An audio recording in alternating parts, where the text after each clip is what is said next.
கொண்டிருக்கிறார். இவர் வடமராட்சி வலியத்தினுடைய சங்கீத பாட ஆசிரியர் ஆலோசகராக கூட இருந்து கொண்டிருக்கிறார். அவர் தான் இன்றைய தினம் கலியுகத்துக்கு வருகை தந்திருக்கிறார். நாங்கள் அவரை கேட்டுக் கொண்டு தொடர்ச்சியாக நிகழ்ச்சியோடு இணைந்திருக்கலாம். வணக்கம். வணக்கம். இந்த சந்திப்பு பகுதியூடாக நாங்கள் உங்களை சந்தித்திருப்பதில் எங்களுக்கு மிக மகிழ்ச்சி அளிக்கிறது. உண்மையிலே நீங்கள் கூறியதை பார்க்கும் பொழுது நீங்கள் தடம் பதிக்காத துறைகளே இல்லை என்று கூறலாம். எல்லா துறைகளிலுமே தடம் பதித்திருக்கிறீர்கள். அந்த வகையில் நாங்கள் மிக்க மகிழ்ச்சி அளிக்கின்றோம். இந்த சந்திப்பு பகுதியூடாக இவ்வாறான ஒருவரை நாங்கள் சந்தித்திருப்பதிலே உங்களை பற்றிய ஒரு அறிமுகம் நேயர்களுக்கு இல்லையா? உங்களை பற்றிய ஒரு அறிமுகத்தை வழங்கிவிடுங்கள்.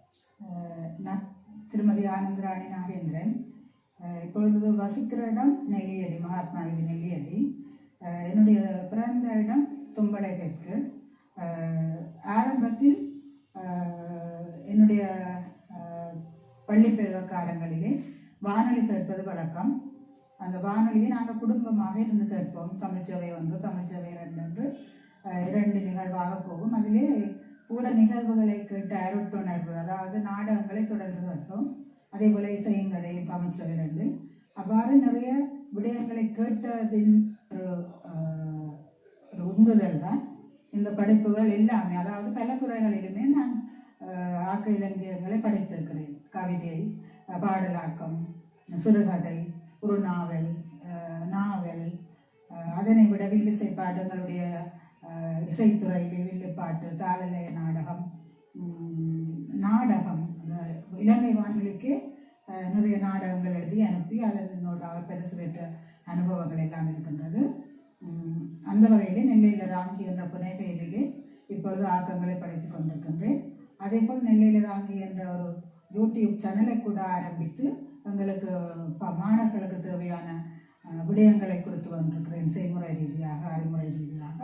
அதே போல விழிப்புணர்வு, அதாவது ஒவ்வொரு காலகட்டத்தில் ஏற்படுற விடயங்களுக்காக சில விழிப்புணர்வு வீடியோக்களையும் செய்து கொண்டிருக்கின்றேன். அந்த வகையிலே என்னுடைய பணிகள் இன்னும் தொடர இருக்கின்றது.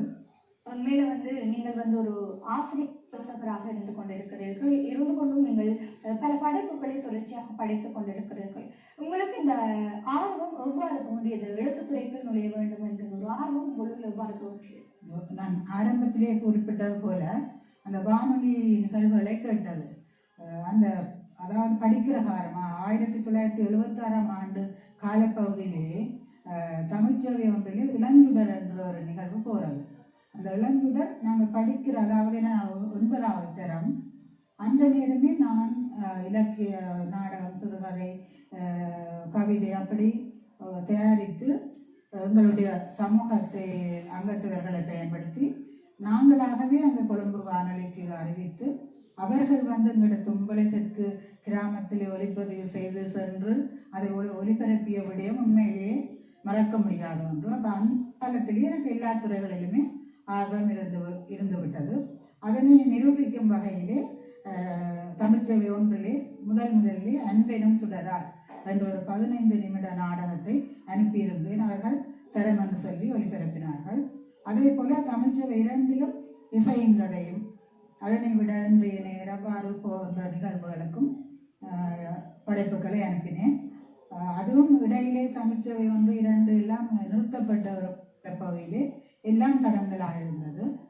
ஆனாலும் அதிலும் இன்னும் ஒரு ஞாபகப்படுத்திய இப்போதும் மனமகள் வைத்திருக்கிறபடியும் எங்களுக்கு வானொலி நாடக போட்டி வைத்தார்கள்.